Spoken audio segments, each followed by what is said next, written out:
Hello, Simon here, and this is Maia 0.60. As you can see, our main feature for this update is the lava. It's a hazard that your imps can dig into, and then it comes raining down into your base. This is a smoothed particle hydrodynamic system, so it simulates pressures, viscosity, all those sorts of things. We can simulate lots of different types of liquid with this, but for the moment I'm just doing lava. The lava collides with the world, bounces off things, pushes against itself, and is quite deadly. So as we can see here, it's colliding with some objects, with the walls, and it's got a bit of stickiness, so it kind of sticks to the walls. And it can also be blocked by objects, so here it's being blocked by the door. I unlock the door, and lava comes raining out, which is useful for when you want to immolate some chickens. Which is always, of course.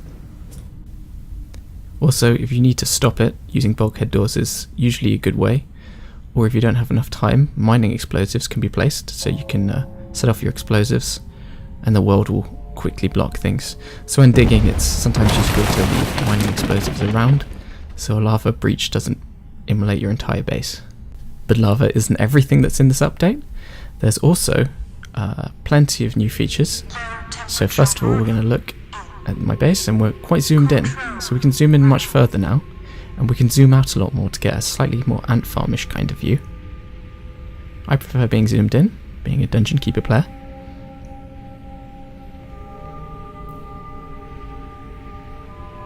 But as you can see, it's quite useful for getting an overview of your base. Object placement has had a few changes, so if we zoom in on the workshop and we go to place a microwave smelter, if we rotate it so it's facing the wall, you'll see that it just pings back and snaps to the right direction. So I'll just show that again in case you missed it. So that stops you from placing things in awkward positions and just saves you having to rotate things when things obviously need to face away from a wall. Talking of rotations, rotations per object type are stored now, so if you want to place several items at a strange angle, for instance these hydroponics, you can do so easily. However, when you go back to a different type of object, it resets, so you don't have to worry about getting rid of nasty rotations every time. You notice that colonist just waved another colonist.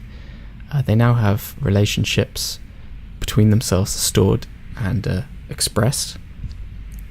So they make friends, they make enemies, they can fall in love, they can hate people that they find attractive, they can do lots of interesting little social dynamics, and then they can write emails to you about it. So the next thing is the vent system has been upgraded quite a bit, so they now take into account heat better. And so for instance, if I want to vent air out this room, I can vent it out here, vent it into this room, and use that to adjust the temperatures in the rooms. As you can see, that room just increased in temperature, and these areas will cool down the air as it flows through there, so we can get rid of excess heat from the base. And for instance, this room. So these colonist emails, as you can see, they can discuss what they think of people. They can talk about their memories, so they might give you a list of things that they did that day and what they thought of that, and whether that was a good thing or a bad thing, and whether they needed to do it. And so reading them, you can find out smaller dynamics that you may have missed inside the base, like someone was actually quite close to being starving, and they'll say that they really needed a drink or needed food. Talking of which, the colonists' bodies are better balanced, so when they're dehydrated, they no longer sweat so much. They can also eat. They know that they can eat to get water as well as just drinking, and so they might decide to eat instead of drinking if they need to eat and drink, and they can make lots of interesting little decisions like that. They're also better at judging when a crop needs to be harvested, so you notice that they've been quite productive during this game too. But anyway, check out the build. This is Alpha 0.60. I will see you at Alpha 0.61, and enjoy playing. I'll see you later.